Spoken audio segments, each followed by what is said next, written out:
বর্তমান সরকার একটা দায়সারা অনুষ্ঠান আয়োজন করছে। জাদুঘর উদ্বোধন করবার দিনটাকে আপনি 5 তারিখে কেন নিচ্ছেন?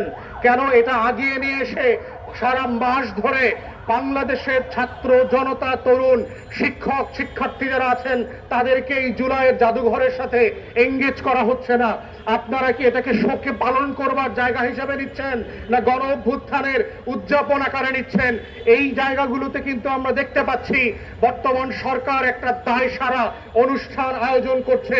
আমরা নিন্দা জানাচ্ছি, একইভাবে মনে রাখতেছি এবং আপনাদেরকে মনে করিয়ে দিচ্ছি, এই 1400 শহীদ এবং গণ অভ্যুত্থানের সবচেয়ে বড় বেনিফিশিয়ারি কিন্তু আপনারা, যারা ধান খেতে, পাট খেতে শিলংয়ে, লন্ডনে, টরেন্টো আর মালয়েশিয়া থেকে লুকায়ে ছিলেন, যারা বছরের পর বছর বাংলাদেশের চাঁদ তারা আলো বাতাস দেখেন নাই, তারা আজকে সাডেনলি ক্ষমতার বাতাস দেখতে পাচ্ছেন এবং জুলাইকে ছোট করবার জন্য প্রতিদিন প্রতিনিয়ত বক্তব্য দিচ্ছেন। এই ধরনের বাজে কাজ এবং হীনমন্যতা থেকে বের হয়ে না আসলে মনে রাখবেন, এই হীনমন্যতা আপনাদেরকে একের পর এক ভুল সিদ্ধান্ত নিতে বাধ্য করবে এবং তরুণদেরকে আবার খেপিয়ে তোলবার জায়গা করবেন।